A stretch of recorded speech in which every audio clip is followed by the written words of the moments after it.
Belakangan ini, nama Julius Robert Oppenheimer sedang menjadi perbincangan setelah film Oppenheimer karya Christopher Nolan rilis.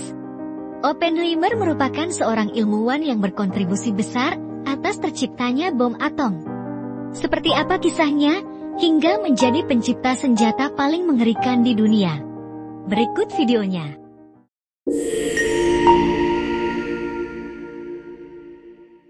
Julius Robert Oppenheimer adalah seorang fisikawan teoretis Amerika yang menjadi tokoh utama dalam pengembangan dan keberhasilan proyek Manhattan, sebuah proyek rahasia yang bertujuan untuk mengembangkan senjata nuklir selama Perang Dunia II.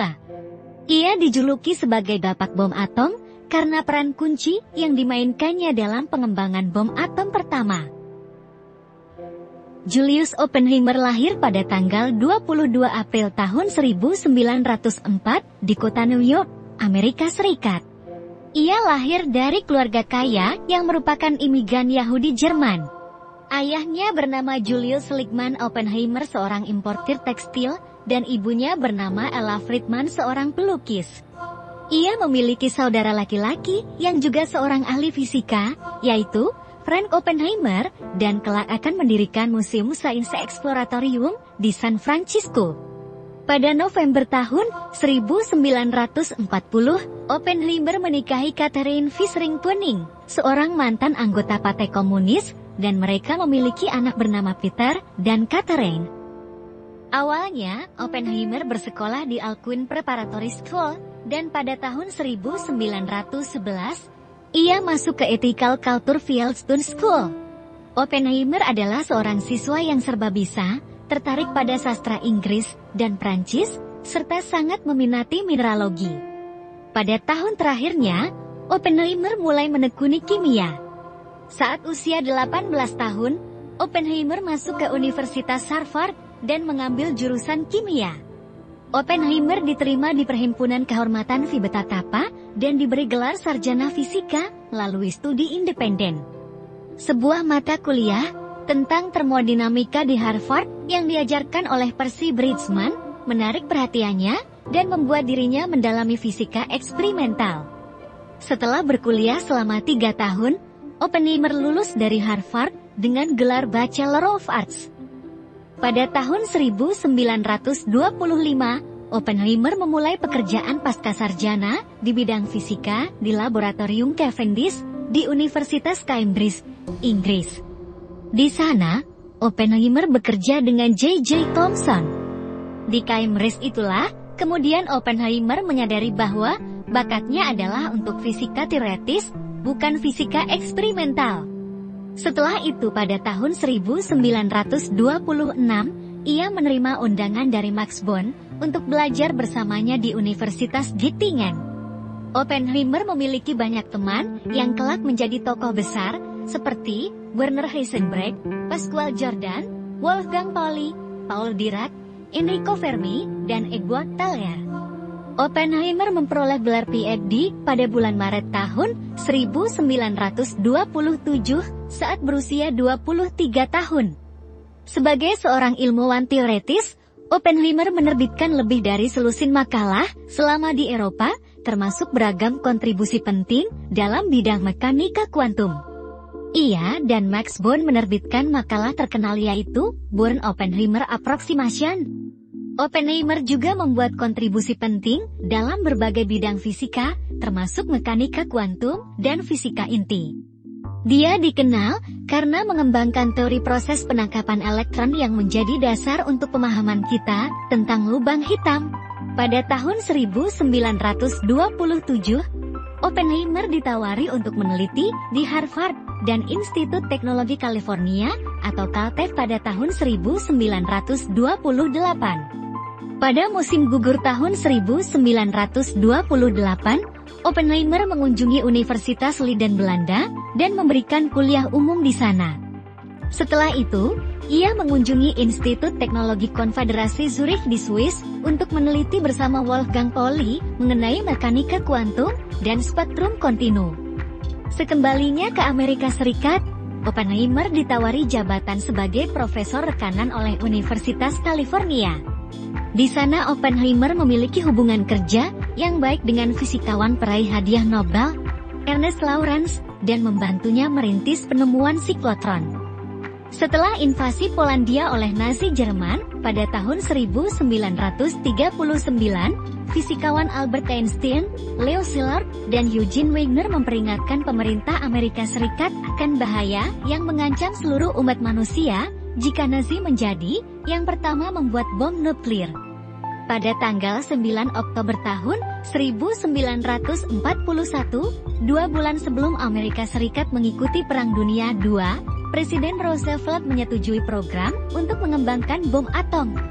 Pada bulan Mei tahun 1942, Ketua Komite Riset Pertahanan Nasional, James Brian Conant, yang merupakan dosen Oppenheimer saat berkuliah di Harvard, mengajak Oppenheimer untuk mengambil alih pengerjaan kalkulasi neutron cepat.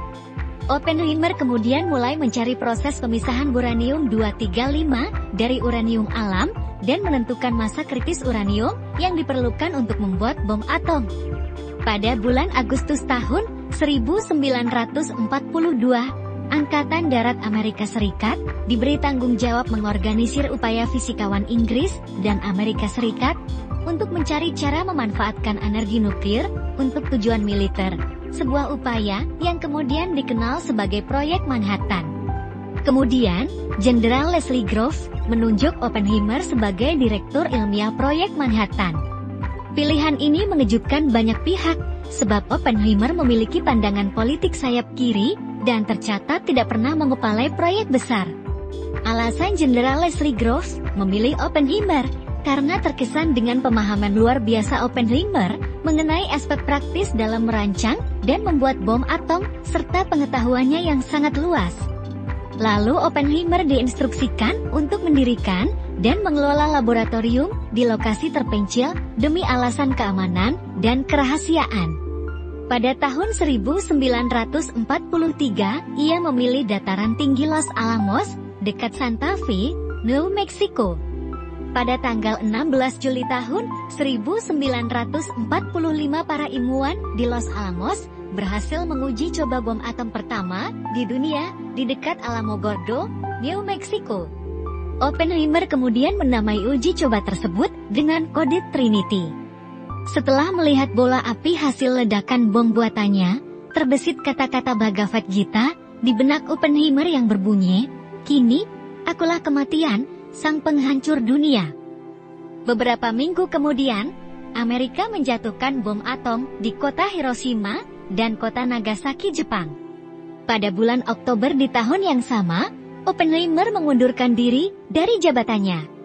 Diduga pengunduran dirinya sebagai direktur proyek bom atom terkait dengan penyesalannya akan banyaknya korban yang berjatuhan. Atas jasanya mengepalai Los Alamos, Oppenheimer dianugerahi Medal for Merit oleh Presiden Truman pada tahun 1946. Setelah mundur, ia menjadi Kepala Institut Studi Lanjutan di Universitas Princeton dan menjadi penasihat Komisi Energi Atom Amerika Serikat, posisi yang ia manfaatkan untuk mendorong perlunya kontrol internasional untuk mencegah penyebaran senjata nuklir dan juga mendesak penghentian perlombaan senjata antara Amerika Serikat dan Uni Soviet. Setelah perang berakhir, Oppenheimer mendapatkan pengakuan luas atas perannya dalam proyek Manhattan.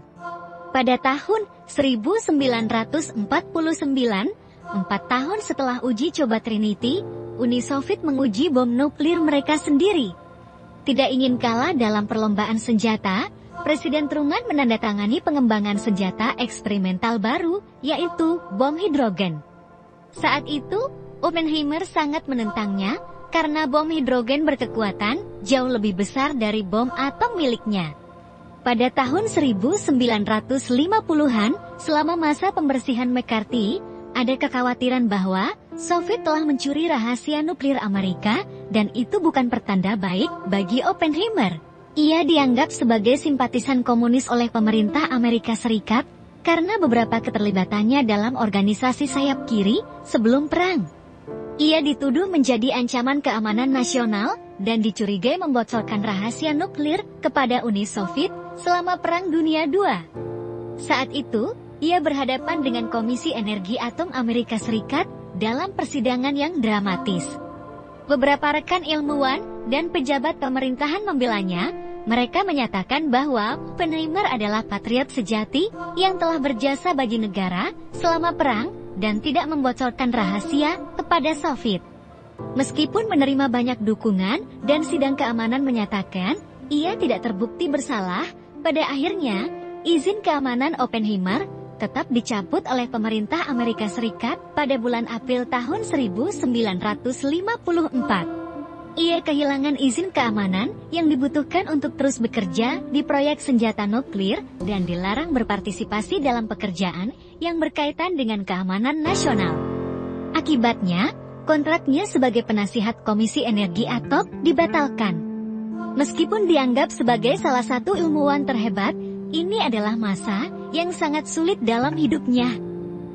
Setelah itu, Oppenheimer tetap melanjutkan karirnya dengan memberi kuliah, menulis, dan berkarya di bidang fisika. Lalu pada tahun 1960 ia bersama Albert Einstein mendirikan World Academy of Art and Science. Pada tahun 1963, Presiden Amerika Serikat Lyndon Johnson memberikan penghargaan Enrico Fermi kepada Oppenheimer atas kontribusinya dalam proyek Manhattan dan fisika teoretis. 3 tahun setelah menerima penghargaan itu, ia harus pensiun karena sakit. Pada tanggal 18 Februari tahun 1967 Oppenheimer meninggal karena kanker tenggorokan saat berusia 62 tahun. Oppenheimer mewariskan sebagian kekayaannya kepada Universitas California untuk dimanfaatkan sebagai beasiswa pasca sarjana. Sebelum kematiannya, opini publik telah berubah dan mulai mendukung Oppenheimer. Ilmuwan dan aktivis menghabiskan beberapa dekade untuk mendorong pemerintah Amerika Serikat agar mengembalikan nama baik Oppenheimer. Dan usaha mereka akhirnya membuahkan hasil. Pada 16 Desember tahun 2022, pemerintah Amerika Serikat secara resmi membatalkan keputusan tahun 1954 terkait pencabutan izin keamanan Oppenheimer. Mereka mengungkapkan bahwa proses pencabutan izin tersebut cacat secara hukum. Meskipun hidupnya dipenuhi dengan kontroversi dan tantangan, ia meninggalkan warisan ilmiah yang luar biasa serta berpengaruh bagi dunia fisika dan sejarah.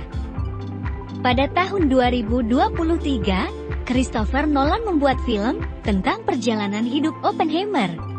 Film ini diadaptasi dari buku biografi American Prometheus, Kaya Bird, dan Martin J. Sherwin tentang Oppenheimer. Film Oppenheimer mengeksplorasi dampak moral dari pengembangan senjata nuklir dan mengajak penonton untuk merenungkan warisan Oppenheimer yang mengubah sejarah dunia. Dan itulah kisah perjalanan hidup Julius Robert Oppenheimer. Semoga bisa menjawab rasa penasaran kamu dan menambah pengetahuan buat kita semua. Sampai jumpa lagi di video selanjutnya. Jangan lupa kasih like, komen, dan share video ini. Terima kasih sudah menonton.